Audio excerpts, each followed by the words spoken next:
interesting, very different aspects of our main theme on DemocraCITIES this afternoon. So I think what I'm going to do also, because we are very much over time, instead of having a general kind of panel, unless I just ask, are there comments anyone would like to make without me saying on one of the other presentations? Otherwise, I would go to the public, but also ask not all to go to Pegida, but that we start and just try to start in chronological order. So, question who you are, a short question. First we shall look at the two, at Saskia, Saskia Sassen and at Frau Krellenberg with the megacities and the cities. So if we can talk about that complex first. Fragen. What are you expecting from these opportunities to be a contribution to stability between cities and hinterland relationships? Well, you raise a very important point. I think that there is an intermediate step that you, maybe because you were not about to give a lecture to us, you didn't, but that is, it's not just city versus hinterland. It is also multiple cities. Like this, I was just at a big meeting with people who do work on refugee and displaced camps. And some of those camps should be cities, but the bureaucracies don't want to let them be. So the question is not just some sort of duality. It is really a progression of different modes of articulating. Now, two caveats to this pretty picture that I'm suggesting, all these. One of them is that the dynamics today of the economy are such that there is massive push towards concentrating. It's not just the 1%, you know, the rich, but it's also concentrating, you know, very dynamic economic sectors in a very limited number of places. And that is, just look at the digital sector. You would think that it would be everywhere. It isn't. I mean, there is digital capacity everywhere, but the digital economy is thriving more in some places and leaving a lot behind. So I think that is a big caveat, that the dynamics of the economy tend towards concentration. So think, even if you are a non-urban economy, a mine, a plantation, today, you need more and more access to global cities to get your specialized services, etc. So this is a very problematic. So instead of having a distributed urban setting. Now the second point, and this I got engaged in China, the Chinese are truly preoccupied with the territorial. This is a long story for them. And so one issue for them is, how can we, and this happens in other countries as well, this is a challenge, if you want. How can we override the urban versus rural divide? I mean, why does the rural have to be seen as somehow profoundly non-urban, or the urban profoundly non-rural? You see, and so the return of urban agriculture now in cities, etc. And so, you know, you are really raising a very important point for which there is no simple answer. Libya is a particularly, you were talking about Libya, right? It's particularly catastrophic. I think multiple histories and geographies of exclusion and exploitation come into play there. So, you know, this is not just urban-rural or hinterland. This is, I mean, there are all kinds of the Berbers in Morocco, right? There are all kinds of minoritized people who are beginning to talk back. Thank you very much. What would be your comments on the role of mayors vis-a-vis these processes which you described? The way you just put it sounds great. You know, reimagining democracy, all of that, yes. I'm trying to give a short answer. I think that, is Barbara here? Where are you, Barbara? Are you here or not? There you are. So there he is. Good. that's right. So when Barbara says, when Barbara says that you know, the mayors, etc., I think that cities are very well positioned. When privatization and deregulation are developed, you have the ascendance of certain sectors in cities. For instance, if you privatize and deregulate telecoms and all of that, you hollow out legislatures, and those functions transform from government functions into specialized commercial for-profit functions. I do think, and maybe we disagree, that I think that I believe that we need states. But not the kinds of states we have had, you see. There is a lot of stuff that cities cannot deal with. Cities should deal with stuff that they can deal with very, very well. The environmental question. The city is a key zone for going well beyond this vague policy space. You know, the work that I'm doing on the environment and cities means working with material science. You know, there is in fact one of them around here, with digital technology, with biological innovations. Every surface in a city, vertical, transversal, top, bottom, etc., should be working. Streets, voltaics to capture energy. Every time we move around, we dance. All those 6 a.m. raves that we now have in New York and places like that, they are producing energy. We should use it. And there is so much stuff coming from biology. So the city, for me, is more than mayors in that sense, you know. But mayors is a very good image, and I think that the attention that this book has received is partly because it captures something that we all instinctively know. I would throw in, though, that we need national states, complex, you know, entities. I always say a working state, even if poor, is a far more complex capability than the richest corporation. The richest corporation has one logic. You know, its survival, its advantage, etc. A state needs class war right inside of it. The labor question, the corporate, you know, etc., etc. We need that, but we need those states to address, you know, global hunger, the big things, rather than all these wars. I mean, I'm so sick of wars, anyhow. But thank you for your question, because it's a very good one. Yeah, yeah. Yes, maybe just a comment on that. Also, I think the rivalry, we did mention it just very, just shortly before you came, the rivalry also between the cities doesn't mean to say they're always going to work together. Can I address that? Yes, certainly. No, I think that this is something that we have been sold, that all cities are competing with each other. If you look, so there is a very good data set that is continuously updated. If you look at the 100 top corporations that sell specialized services, they have offices in over 600 cities. If you look at, I do this analysis of circuits, you know, so Shanghai, Chicago, Sao Paulo, and Seoul are on a certain kind of global operational space, which has to do with heavy manufacturing and the specialized servicing that comes with that, the financing, etc. New York, Hong Kong are not on that zone. You know, there is enormous differentiation. So when I go to a place and they ask me, is my city a global city? I always say, look, you know what? It's an empirical question. You've got to go check it out. And one first step is find out what are the multiple circuits, whether they're regional, you know, global, etc., on which your city is located. Yeah. Krellenberg. Yeah, I would just like to add a short comment on the mayors.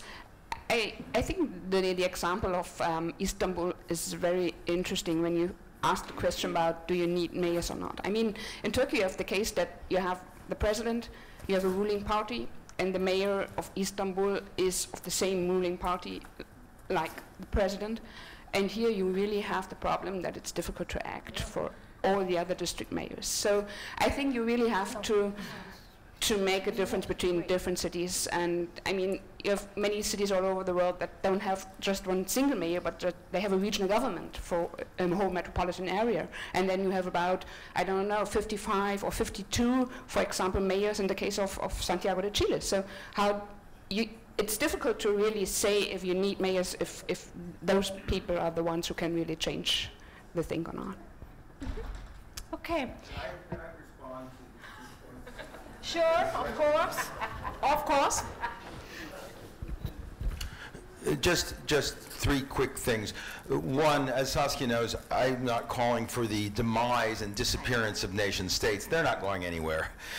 They'll be here for a long time to come. The question is the balance between states, regions, and cities. We live in a world right now dominated by states that are increasingly dysfunctional and can't do the things they're supposed to do. In many cases, cities can do some of those things, and I'm urging that they be given the opportunity to do it with one another. Cities also have a right to self-government. It's in the European Charter, it's in the Federalist Papers, and in the Constitution and Bill of Rights, which leaves residual powers to the cities and regions. Cities have rights to self-govern where the state can't. So we're talking about a rebalancing of the relationship, not about the vanishing state. I just want to say a word about Libya. I spent five years in Libya. This isn't the city versus the hinterland. This is two cities in east and west recreating the civil war of 50 and 100 years ago, with Cyrenaica and Tripolitania once again at war as they were before 1930, and a retribalization of the country into small militias and so on. So I don't think you can describe that as a war of Tripoli against the hinterland. In fact, every city has its own militia now fighting against one another, and these are issues that we need to be aware of. And those are important points. And the last point that you made, ma'am, was, just remind me, because I wanted to address your point too, that you said. What was your point? Some mayors have zero. Yeah, oh yeah. And again, I said earlier, but I want to say in front of this panel, I could have named the book and probably should have, if mayors, city managers, ward managers, block associations, citizens, corporations, and civil society ruled the world. But mayors, as Saskia says, are emblems of the city. In some places they are strong, and others they're weak. In some they have very little power. In India it's mainly governors, not mayors at all. In China they are subsidiary to the Communist Party. There are many, many differences. But if you're looking for an emblem of the city to bring cities together in global governance, then the mayor is a kind of useful, polemical, and rhetorical choice. And also, you can't invite a team of 30 or 40 people from 6,000 cities to a parliament. You need representatives, and mayors are probably the best we have, though not very good. I'll just finish by saying again, the question is always, as in comparison to what? Are mayors corrupt? Compared to what? Are mayors good emblems of the city? As compared to what? As compared to states, mayors are pretty good. As compared to other choices, mayors are pretty good. Lots of problems, but a great place to start. Saskia will remember in the 1960s we used to say, all we are saying is give peace a chance. All I am saying today is, all I am saying is give cities a chance. Okay, you would like to comment?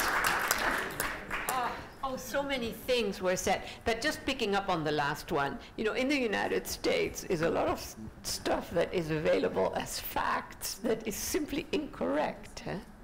That is, but still, I would rather have this problem probably than your problem. I have no doubt about that.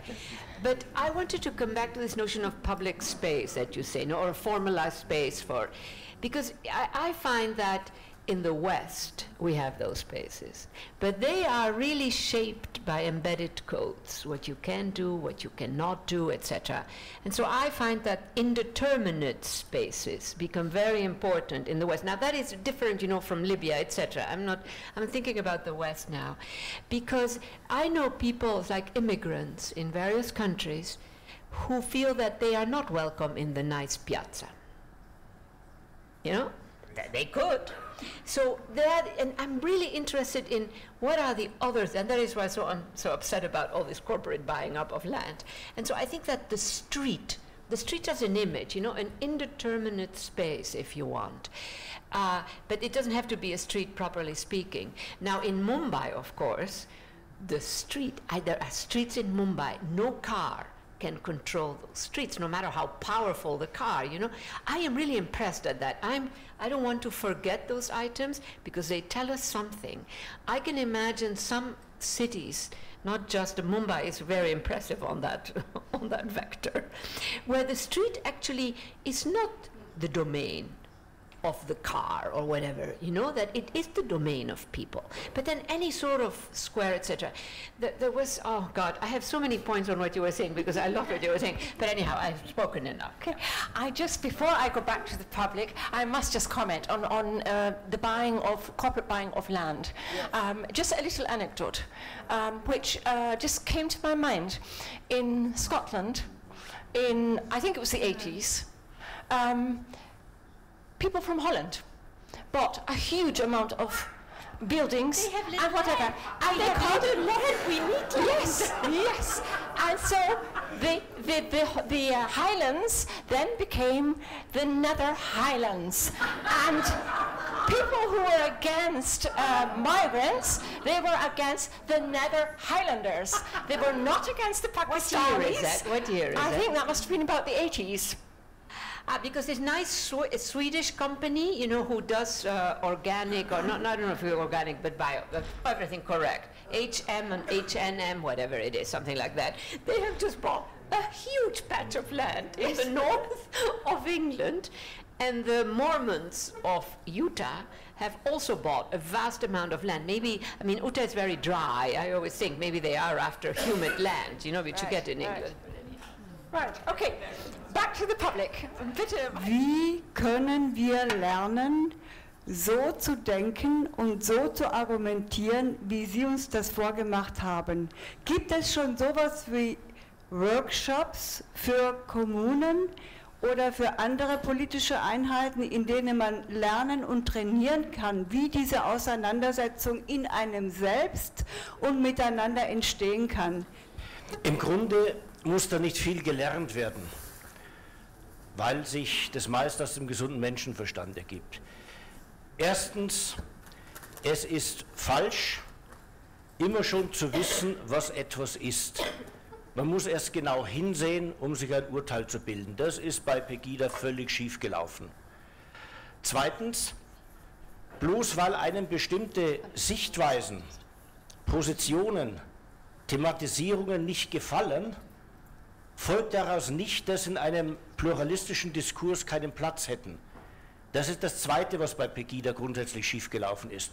Weil man bestimmte Themen, bestimmte Positionen und bestimmte Leute nicht wollte, hat man über sie sozusagen den Gesprächsbann verhängt.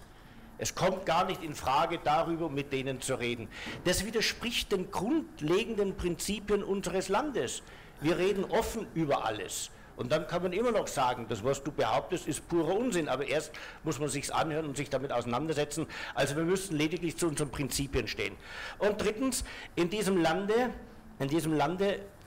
muss man darauf achten, dass die eingebürgerten Sprachspiele, die eingebürgerten Erzählungen, wie die Welt beschaffen sei und wie man mit ihr verfahren müsse, dass man die nicht immer für die Wirklichkeit selbst nimmt.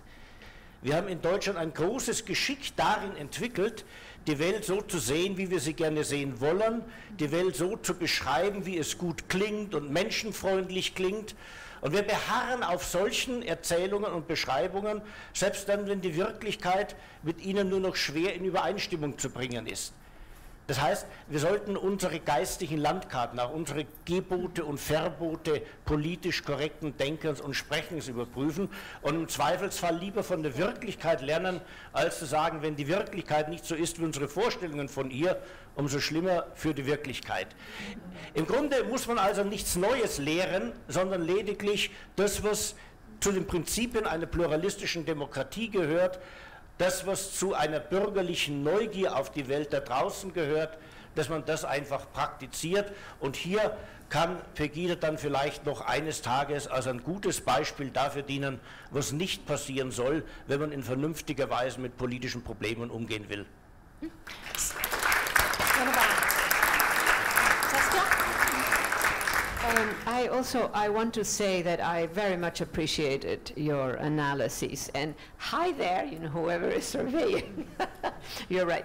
Now, I have a question. So I get involved with these, exactly what you're describing, with immigrant communities and now with the whole Muslim community in the United States, which are very, you know, persecuted on some level. Now, it seems to me that one of the big issues that we confront, and we confront that in many settings, you know, I'm not just talking about these particular groups, is is that the language of the political is not there. I mean, there's a kind of a poverty of Habermas has made an enormous contribution, but that also it belongs to a certain set of vectors. And so when I look at and the same thing with I think that the mayors, Ben, stop doing your phone, Ben. Ben, I think that one of the reasons that the mayors matter is because, what? Oh, then it's okay. No, but no, I just wanted to say that before too. But one of the reasons that mayors matter is that they don't need so much the language of the political as national politicians do, right? So I would just like to hear, and then the sort of final, just to add a little thing. I think that one of the values of the Occupy movements is not political; it's social. It's the making of social capacities that then can, in fact, engender a kind of political language that we lack now, and that I think what you were describing sort of signals. Thank you very much for that comment. Would you like a brief comment there. I think that we really fully agree on these issues. The first issue is political language. We have a split in political discourse, in political language in Germany, between the discourse cultivated by political elites in the media and so on, and the discourse which is, so to speak, cultivated in the homes, around the tables, in the families. So we have a split, and this split translates itself in some kind of public hypocrisy. Everybody knows that in public we speak differently from how we speak in private. And if private persons are no longer able to articulate themselves in public discourse, then democracy can't work, neither deliberative democracy nor representative democracy. So this is the social value of such movements, because they demonstrate to us that there is a gap in our representational system, a gap between the different political discourses, and this is why we even might appreciate a movement like Pegida, although we do not share its goals and the manners of the people there. It itself is an indicator of something which is going wrong in this country, and presumably in other Western countries as well. Ja, ja. Vielen herzlichen Dank. Vielleicht jetzt ganz am Ende darf ich verraten, ich weiß es nicht, Herr Patzelt, ob mein Team es Ihnen verraten hatte. Ich hatte auch ziemlich massiv Einwände, weil ich Sie eingeladen habe. Ich glaube, es ist klar, warum ich Sie eingeladen habe. Und ich denke, dass also gerade die meinen, demokratisch zu argumentieren, aber um demokratische Argumente, die wir nicht mögen, nicht anhören wollen, das kann nicht der Weg sein. Und ich habe auch immer gesagt, es wird nie bei den Karlsruher Gesprächen so sein, dass von irgendeiner politischen Ebene her oder Richtung her, dass wir uns irgendeine Einschränkung oder Verbot versuchen würden, uns aufzuerlegen. Also das wollte ich ganz klar sagen.